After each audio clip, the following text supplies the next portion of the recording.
Igniting, inspiring, and evoking the fire within. There's certain skill sets that we already have that are part of our energetic makeup at a soul level that are influential in all of our lifetimes. And when we reconnect with the abilities that have been bestowed upon us since the beginning, that allows us to leverage those talents to make our lives easier. You're listening to the What's Your Inspiration podcast with Fox Beyer. Hello and welcome to episode 38 of the What's Your Inspiration podcast. Today, a longtime friend on. He is an 11-year pro baseball veteran in his fourth season with the Texas Rangers system and in his third year entering it as a manager in that system. He is a loving husband, a handyman, a man of many travels, and a man of faith. He is Mr. Matt Hagen. Matt, how are you today? I'm doing well, Fox. Glad to be here. And I'm glad to be here, too, in your wonderful home with you and your lovely wife, Keely, here in Austin, Texas. Let's fire it up and get right into it. Your upbringing, two places that I know in my friendship with you, Santa Cruz, California, Greeley, and Eaton, Colorado. How did that upbringing help you and prepare you to deal with your players and manage them on a daily basis? Yeah, good question. I think I lived in California until I was 13, and we moved to Colorado in 1993. Living in California was great. We were, probably 20 minutes from the ocean. We lived in the foothills there, in the Santa Cruz mountains, and just a beautiful place. Redwood trees. In fact, where we lived, our home backed up to a logging and forest area, and so there was times where I'd get home from school and I could hop on my mountain bike and go off and disappear for like 2 hours, or grab my BB gun and trek through the woods like I was, some sort of brave explorer. So as a kid, it was a lot of fun. Moving to Colorado going into my 8th grade year, going from private school to a public school, to a one stoplight farm town on the plains of Colorado was quite the transition. And you're the new kid. You go from a place of being like, I would say pretty popular in school and doing good with the grades, and you're on all the sports teams, and your parents are well connected in the community. People know them. You get some pretty fair treatment because of people already knowing your parents and the relationships you have with them, to nobody knows your parents, nobody knows your grandparents, your aunts, your uncles, your brother, sister. Nobody knows these people. So you're starting from scratch. So it's like it's a chance to completely start over building your reputation, and building up who people will get to know you to be. And it's a very different clash of environments and cultures, and it became a proving ground for me where I had to prove myself in everything. I was not given the benefit of the doubt when I told a teacher at school the truth, because I got the benefit of the doubt before because I had earned that reputation and because of my family. So that was like a starting over. And then in sports was a completely brand new jumping off point where I had been the starting point guard on the basketball team, and I had been the starting second baseman on the baseball team, and I had been the go-to receiver on the, flag football team. Now you show up there and it's like, no, we already have a second baseman. We already have a point guard. We already have wide receivers. You're going to have to prove yourself in all these facets. So that was it was a tough time of transition. And coming in being the new guy and having to prove yourself at that level and everything that you did, even though it only, 8th, 9th grade, was really very, what's the word I'm looking for here? It helped transform me into partly who I am today.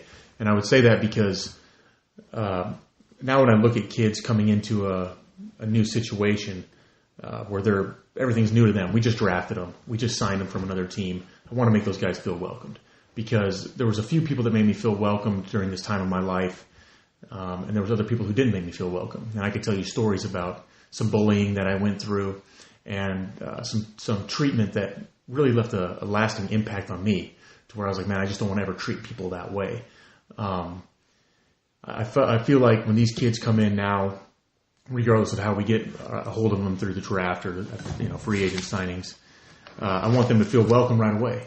I feel like when these young men have a chance to be themselves, they have a chance for the best of who they are to really shine through. And there's going to be different pressures and stresses that come with being a professional baseball player or a college baseball player, or pick your sport or pick your activity, whatever. So in my position, if I can alleviate some of that pressure and stress, I really want to do that for them. I want them to be as comfortable as they can right away. I don't want them to be afraid to make mistakes. I don't want them to feel any added pressure. So I think part of my going through that time in my life at 13, 14 years old was very helpful, and also prepared me from when I went away to college. So that wasn't my first take when I went away to college of going through everything being new. I had just done it 4 years earlier. Yeah, what it may have been like. Sure. Exactly. Whereas some other people, when you first time you go to college away from home, that's your first time going through that completely new surroundings type situation. And I mean, I know you as someone that's constantly moving around. I mean, of course, in your professional baseball career, you've done that, but you really pushed yourself. And obviously, your parents have also. I mean, they spent half the year in Africa helping people there. I mean, you come up with seemingly every time I talk to you and see you, you've got another story to tell me of a place that you went with your family. One was, I guess, to the UK back in 06, and I've known you since 2008. I did not know that. And when you go to places, you're not the kind of guy that would just pulls up on the beach and chills out and says, "Drink, please." Yeah, you don't do that. You'll put a drink in your backpack and hike 5-10 miles through terrain that most people would not go through. So you're just somebody that constantly challenges yourself. We had this talk last night about how important it is to continue to and through death to challenge yourself. And that's kind of what gives both of us fulfillment in life. And I think that's one of the reasons why we're such good friends to this day. Just constantly challenging ourselves with new ventures. Absolutely. Yeah, I think, there's a saying out there that says adventure is necessary. Exploration is necessary. And I think that obviously we're all guilty of this, some more than others, where we get stuck in a rut somewhere in life. And to be able to push your boundaries and go out and make yourself grow. Growth happens to muscles when you stretch them and tear them. So you gotta stretch your boundaries a little bit. You gotta tear yourself down, and then on the other side of that pain is growth. And not that going for a hike through the woods is necessarily a painful thing, but going to new places and trying new things. There's just so many things out there in this world that I would like to get a feel for and experience. And I have no problem going and sitting on the beach for a couple of days on vacation. But after a couple of days, I'm like, all right, what's around the corner of this beach? What's on the other side of this island where we're at, or what's on the other side of this coast? And I think I've been that way since I was a little kid. Maybe it goes back to the days of wandering through the forest when I was a little kid, thinking I was, Daniel Boone or Crocodile Dundee, or insert your 80s, 90s reference. Who's the alligator guy that unfortunately passed away? Steve Irwin. Yeah. Were you a fan of his? Oh, absolutely. Yeah. Absolutely. I wouldn't follow him into many of his No, we're not saying that. We enjoyed his programming on the television back in the mid and late 90s. Yeah, I certainly did. Absolutely. For his intestinal fortitude and just the way he delivered his delivery overall. Yeah. He encapsulated humor, grit, and wisdom all together. Steve Irwin. Yeah, I'm very fortunate and blessed. Obviously, I've been married for almost 2 years. 2 years next month, actually. And my wife shares a similar spirit of adventure. we were very fortunate to go on our honeymoon to New Zealand, and it was like, all right, what are we going to do there? Yeah, listen to this, people. It's unbelievable. And so we started looking into what New Zealand has to offer, and we kind of had an idea going in. So we basically we were there 10, 11 days, and we were in like a new city every day. And we jumped out of airplanes, skydiving. We went scuba diving, Great Barrier Reef, Australia, jet boating, whitewater rafting. We bungee jumped, the highest bungee jump in all of New Zealand. Let me ask you this. You jump out of a plane. Wouldn't you think that'd be enough? And then you go bungee jumping a few days later. Don't you get the same sensation?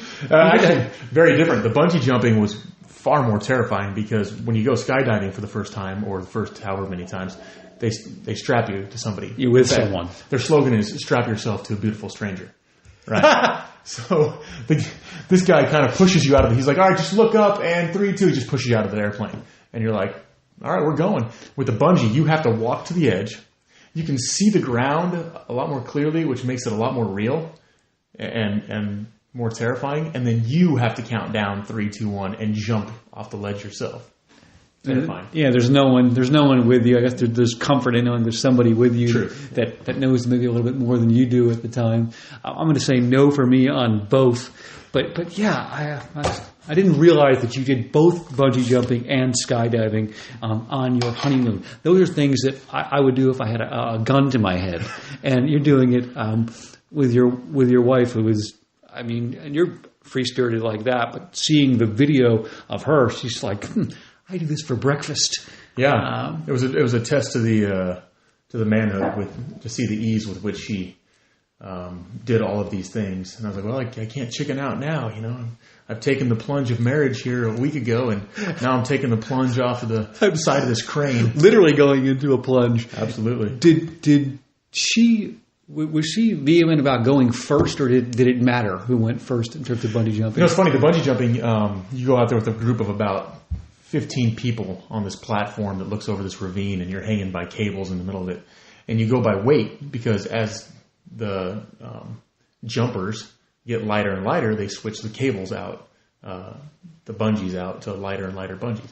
Well, I was the heaviest person in the group, and my wife was the lightest person in the group. So I went first, you know, without seeing anybody else jump. I was like, okay, it's a little scary. And then she had to wait till everybody else went before her turn. So I think it was better for me to like jump and get it over with, as opposed to her having to sit there and watch, 15 other people go and just wait and let that anticipation, build. Tom Petty, the waiting is the hardest part. That's true. That's true. Hey, let's switch gears for a second, because you said something before about bullying. Now, I'm somebody, because I look different. That was certainly part of my high school experience. What advice do you have for kids that maybe are experiencing bullying, as far as how to handle it and what to do? Well, I don't think there's just one right answer for that. I think there's several things you can do. It's important to have a social network, a social group of friends. At times I was going through that, when I first got to town, it was like, all right, good, I got one friend. Fantastic. And then a week later, at school, now you got a couple friends. But you can always have that, hopefully find that group of 4 or 5 friends that, you can bounce things off and they trust you and you trust them. I think it gets scary when kids isolate themselves because of bullying. Nobody understands what I'm going through. I don't want to be around anybody. I just want to be isolated. I can't wait for the day to end so I can go home from school, because school, is a scary place. And not come outside until the next day when I have to go to school. There you go. Yeah, right. But to keep those social skills up. And if it gets really bad, nobody wants to be the tattletale, but if it gets really bad, it's not worth just going through it. You can say something to somebody. And for me, my outlet for that in some ways was sports, because it's like, this guy's going to pick on me, whatever. Well, I can beat him on the athletic field. Now, I didn't always work out. I took my lumps too. And sometimes it made things worse, because when you come into a new situation and you're taking away playing time from somebody that's been there for multiple years, you're going to hear it from him and their friends, especially if they're older. And being good enough at a couple sports to where I was able to play up in the age bracket. You become the youngest guy on the team. Kind of makes you an easy target at times because you have a little bit of athleticism. You're playing with some older guys. But in terms of the best advice to give, I think part of it is just knowing that there's going to be a moment of adversity during the day, and there's going to have to be a moment of perseverance during the day. So the adversity is coming today. I don't know what form or shape it's going to take, but I've made the conscious decision before the day starts to persevere in spite of whatever that adversity may happen to be. Use whatever tools I have to sort of punch that in the mouth and carry on. Right. Okay. Sage advice from Mr. Matt Hagen on episode 38 of the What's Your Inspiration podcast. Matt, I think it's time that we go into a game called What, Which, and Where. All right. So knowing you, I'll give you a quote maybe from a book, somebody influential in your life, and you tell me from where it came. Are you ready without looking at my notes, sir? Yeah. For those of you that, all of you who can't see Foxy's notebook here, we were talking before we came on about, it looks very eerily similar to the diary of Dr. Jones in the third Indiana Jones movie. So it's like he's got notes for in there of how to find the Holy Grail.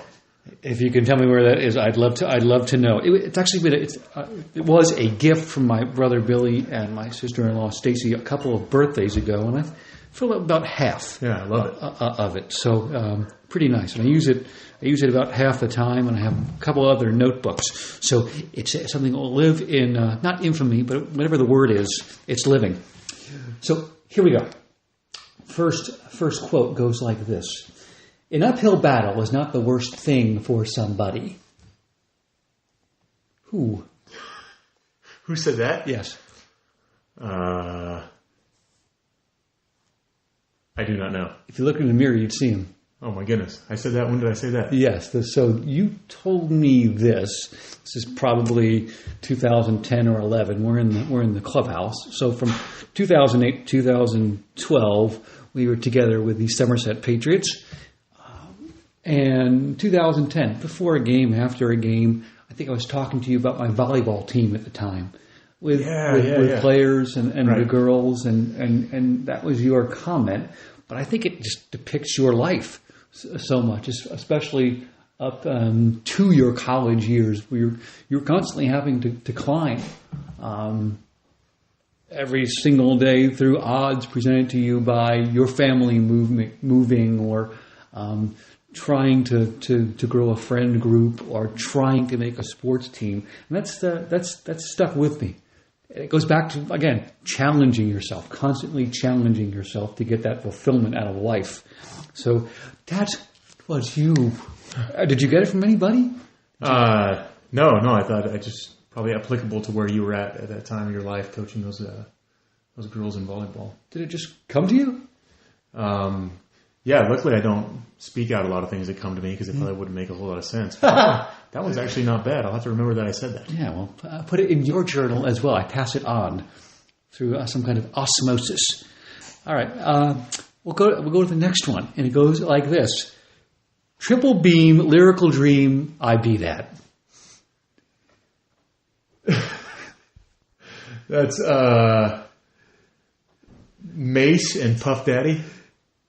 Maybe I have Big Pun on that. I think they're all the same. I think it's all in the same video. All in the same video. Yeah, so you got it right. And I don't know if I actually have that right. So to all of you out there, I'm not sure, but we're big song lyric people. We like to insert our own lyrics into songs that we know. So I'll double check that and put it in the show notes if it's correct or not on my behalf. No, I could have actually kept going with the lyrics right there. Okay, that's kind of what I want you to do. So I'll start it off. Triple P, lyrical dream, be that. Can't you see that? And then I kind of lose it. Can't you see that? Mm-hmm. Gats in holsters, girls on shoulders. Playboy, I told you. Something, something. I can remember watching the music video back in the day, circa 1997-ish. Yeah, somewhere around there. Yeah, right before high school graduation. Yeah. Now, what's the is Mo Money, Mo Problems. It's not that video, right? I actually submitted Mo Money, Mo Problems for our class song in graduation. I can't believe it didn't get shot down. It got shot down. A classic late 90s, as we say, snash. Yeah, we ended up going with Living on the Edge, Aerosmith. Oh, yeah. I mean, aren't we all? Hopefully. Aren't we all? Aren't we all? Of something, anyway. Okay, I have not written this down, so you cannot see it. It goes like this. Seek to be accepted, not to be hip. This is a who? This is a who. It is not a song lyric, but it has to do with a musical personality from the same time that we were just talking about. Oh, Alanis Morissette? That's no idea. Go ahead. Definitely. It's Mr. Kurt Cobain. Kurt Cobain. Yeah. Kurt Cobain. Someone who lived on his own terms. Yeah. And just something that really stuck with me, and I thought maybe you jam on that. So, okay. We did jam to some Kurt Cobain Nirvana there in the weight room back in the day. Oh, man. I mean, I still do. Yeah. I still do. You, me, and Jet Brody. And Jet Brody, and Mr. Brett, there's nobody that can talk about cherry-flavored antacids and make you headbang to it, but Kurt Cobain. Yeah. It's unbelievable. Yeah. Pennyroyal tea and cherry-flavored antacids, and we're rocking out to it. But that guy had a gift. He got a gift, and he's probably using it up in heaven. Who knows? Who knows? Man, that's all I have for what, which, and where. Are you okay? Yeah, I'm okay. I feel like I didn't score as well as I would have liked to, but maybe I can get a retake on the test at the end of the semester. At the end of the semester here. Where semesters go? Yeah, we can go. In 6 months, we'll have you back on and see if we can rectify that. But fair enough. But very well done. Very well done. Kudos to you. You know it's actually kudos and not kudos? No, Yeah. I just remember kudos because they were a way of disguising a candy bar as a granola bar back in the day. Did you ever have those kudos bars? Oh, yeah. The little... Yeah. So it's a granola bar dipped in chocolate, and they said it's a granola bar, so your mom would buy them because it's a granola bar. It's kind of healthy, but it's really just a candy bar. Yeah, it's got that I used to eat like 4 kudos at a time after school. One on both sides of your mouth, just throw them in with a little glass of water. Kudos, Kudas, praise be to thee. Kudos it's just been overused over the years. I'll give you an example. Fill in the blank. Nip it in the bud. Spell it. Oh, B-U-D. B-U-D, like a bud of a flower. Yeah. Right. Usually people would say nip it in the butt, like your rear end, your pompis, as we say in Espanol. But it's not. It's nip it in the butt. Let's. Well, at least I got that one right. Let's do another one. I don't know how to actually do this. Let's not do it, so let's blanket. Let's not do it, so let's blanket. So what do you put in the blank? Let's not do it, so let's bang it. B-A-N-G, right? Yeah. I was told by our team psychologist in college, it's bag it, B-A-G. Yeah, I think bag it was probably around first. Yeah, so colloquialisms that are commonly, I don't want to say misused, but they've turned or morphed into something else. Fair enough. Final question or scenario, as we say. Scenario for you. Scenario, is that a scary scenario? Scary. This could possibly be a scary scenario, depending on who you are in the situation. Here we go. We know all heroes do not wear a cape. However, if you had an opportunity to take a 1-hour car ride in your wonderful van, and not including your wife, okay? I mean, let's say that Keely she's in the van, okay, with you, and you're going to invite one of these 3 people in the van. Only one. All right. Who would it be? Okay, and tell me why you would choose this person. Is it your former minor league manager Rick Renteria? Is it Axl Rose, or would it be Will Ferrell? Oh, good gracious! How long is the ride? 1 hour. 1 hour. Okay. 1 hour. I'd probably be out of questions for Axl Rose in about 10, 15 minutes. Yeah, but you can have him belt out any song you want. Well, that's true. So if we're on a road trip, it'll help pass the time pretty good. Okay. Yeah, Will Ferrell, great work. Love his stuff. But you obviously go back to the Rick Renteria tie-in. Just explain who he is and was for you. No, Rick is currently the manager of the Chicago White Sox, and he was a manager of mine for the Lake Elsinore Storm back in 2007. I played one season for him, and playing for him was generous because I it's kind of like a utility guy that didn't really hit really good that year. But I bring that up because despite the fact that I wasn't hitting really good that year, Rick had the ability to make you think that you were everybody was a integral part of the team and the team's success. So whether you were, batting third every day, making the All-Star team, or if you were that guy that caught the back end of a doubleheader on Sunday only, or a relief pitcher that led the team with least innings pitched, everybody was an integral cog in the machine. And now it's coming off a time there where I'd just been released by the Mariners and was really, really starting to doubt my abilities as a baseball player. Confidence was an all-time low. Anxiety at an all-time high.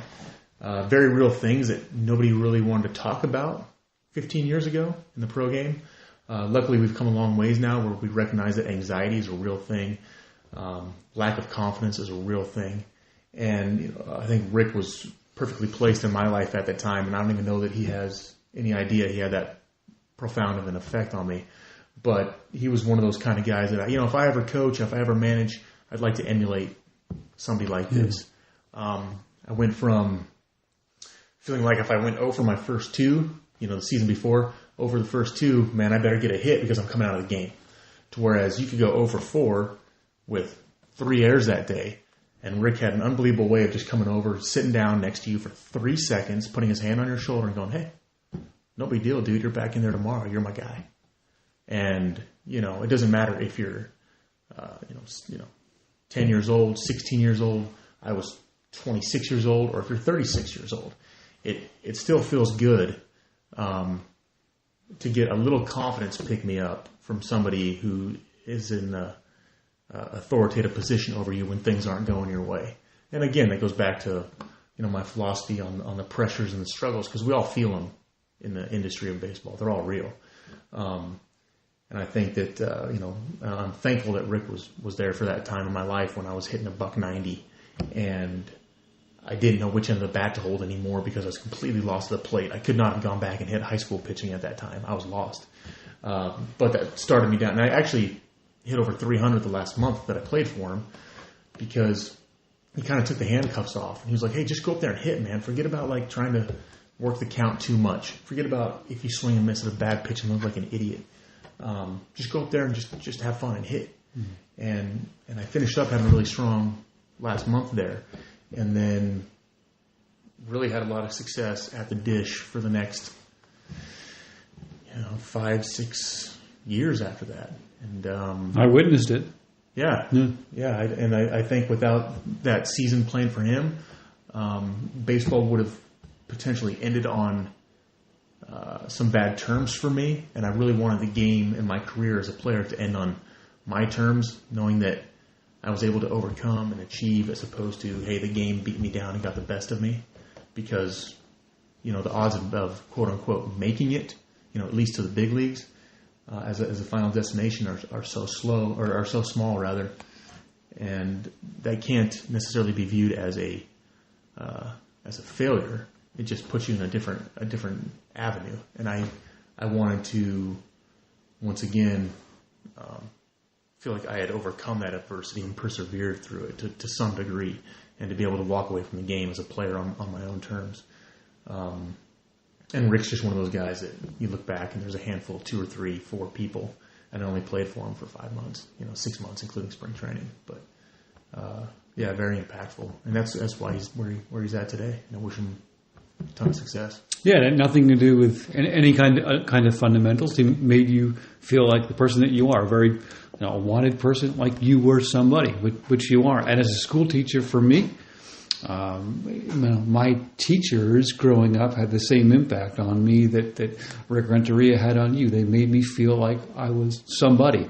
I don't remember a whole lot about the content that we studied, but they, like you said, 3 seconds, knocked on the door and gave me a thumbs up. Mr. Ranger, my sophomore year. So that's pretty cool.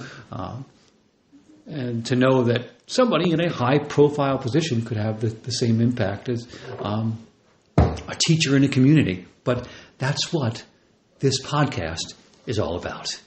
Awesome. Matt, thank you very much. One more question, and that is, who would you like to hear on an upcoming podcast? Oh, man. Good question. I think anybody back from my time in Somerset that I played with, kind of see where they're at and what they're doing in their life now, and hear about their life experiences and what direction it's taken them, would be very not only entertaining for me, but rewarding to hear what those guys are doing now. I think that needs to be, a couple of names are popping in my head right now, just to bring those guys back, because that was a special time in both of our lives. So let's do it. Done. Game, set, match. Matt, thanks again. Absolutely. Thanks, Box. That will wrap up episode 38 of the What's Your Inspiration podcast. Matt and I will talk to you all later. Take good care. You have been listening to the What's Your Inspiration podcast with Fox Beyer, because impact on each other is the greatest currency you could ever have.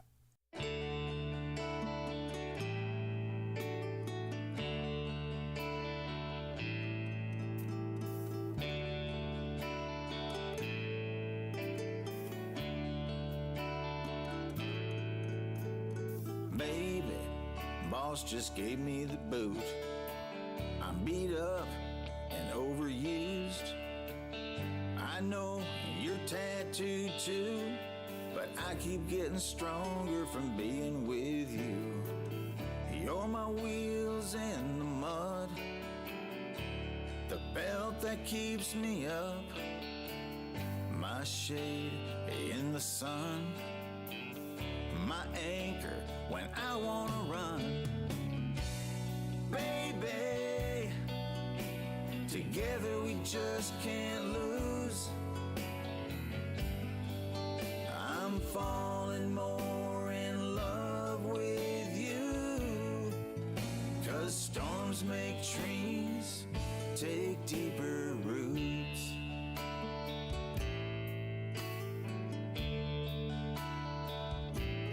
You're my line when I can't reach it, my jig when I can't bring it, my net when I can't trap it, my hook when I can't hook it, my more when I've had enough.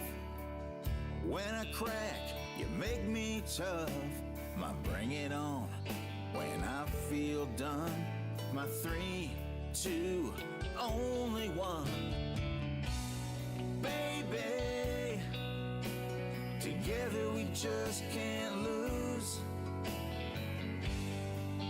I'm falling more in love with you, 'cause storms make trees take deeper roots.